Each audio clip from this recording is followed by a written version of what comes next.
So, where does wisdom come from? It comes from the deep levels of the subconscious. To acquire it, you have to learn to access all your different ways of being aware, both conscious and unconscious. Thinking, feeling, visualizing, hearing, moving, relating, remembering, intuiting, and so on, and process what you experience in these various channels of perception. This leads to wholeness, and wholeness means having access to all the parts of your unfolding story.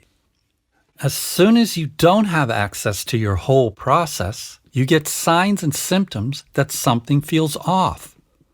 And since you're always in process, there is no permanent state of mind where you won't sometimes feel off. It's the human condition. So being wise means frequently being a fool. At every turn of the road, you're like, what the hell is going on now? You have to process the signs and symptoms as they arise, evolve, and inform your life. Wisdom is seeing, feeling, and knowing your whole process as it happens in real time. It integrates many levels of your experience, thought, and reality at once. It's multidimensional. Simply being smart or having a lot of experience with something doesn't necessarily make you wise. There are plenty of people in the world who are brilliant, experienced, and possess a lot of the attributes we associate to wisdom, but still aren't wise because they don't have access to all their inner parts. Each part of you shows you another piece of the puzzle. Without all the pieces, your perceptions and interpretations are partial, incomplete, and subjective. It's like only being able to see part of a painting. You can't really grok it without seeing the whole thing. The objective truth reveals itself through your wholeness, not just through one part of you. The more you're able to experience all your parts, the wiser you become. And of course, that's why we get into relationships with people that both provide and provoke unprocessed and unknown parts of ourselves. Now, you might experience your inner wisdom for a minute, or a day, or more. Your inner walls break down, and suddenly you can see and feel into the whole mystery of what's going on, and you know exactly what's required of you. This can happen when you get into a special state of consciousness, purely by accident, or through studying something, or a relationship experience, exercise, meditation, drugs, religious rituals, childbirth, a near-death experience, and so on. But this kind of breakthrough is often fleeting. To actually become wise, you have to practice it as a way of living your process over a long time.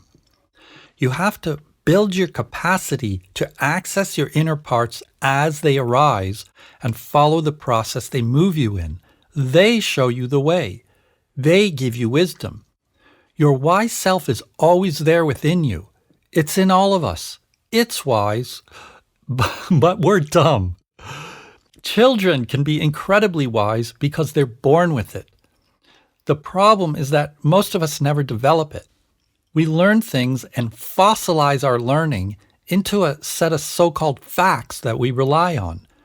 We don't go the next step and learn how to tap into our processes as they unfold and inform, change, and develop this knowledge.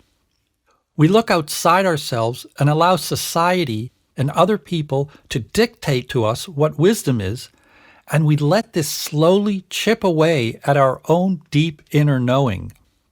Without realizing it, we adapt to the demands of the world, including the ones that deny who we really are. This happens through the two basic ways we perceive and process life, experiential and analytical.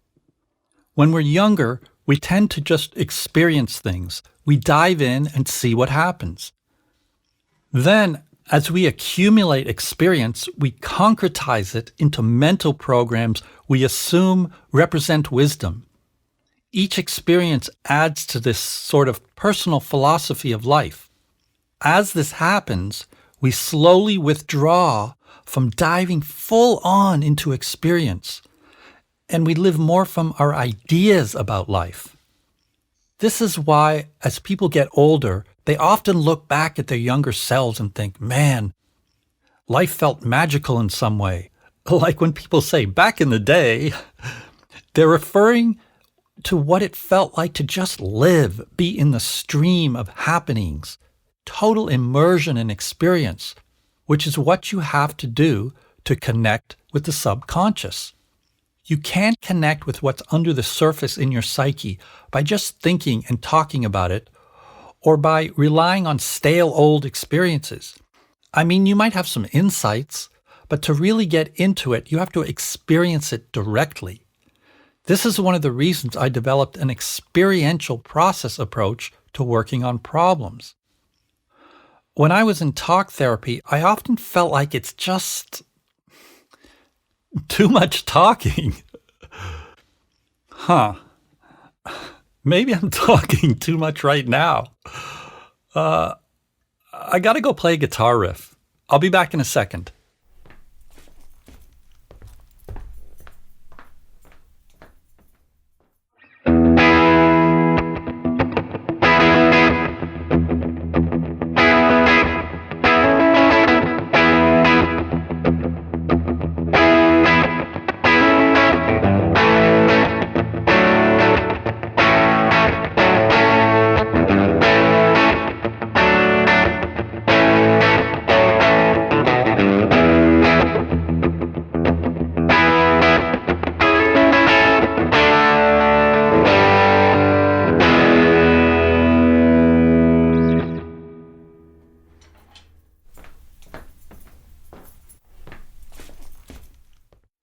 All right, I'm back.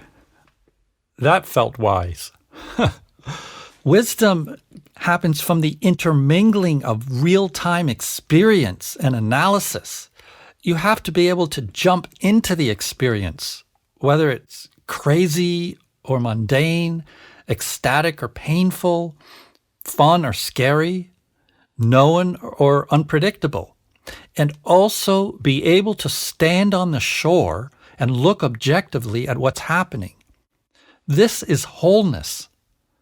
Most of us either never jump into the water or just stick our toes in, or some folks live in the water, like they experience everything but have zero insight.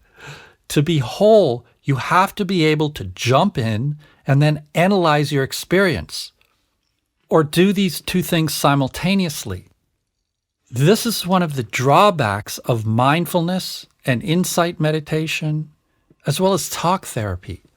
They emphasize self-observation, but don't show you how to get into the stream of your process.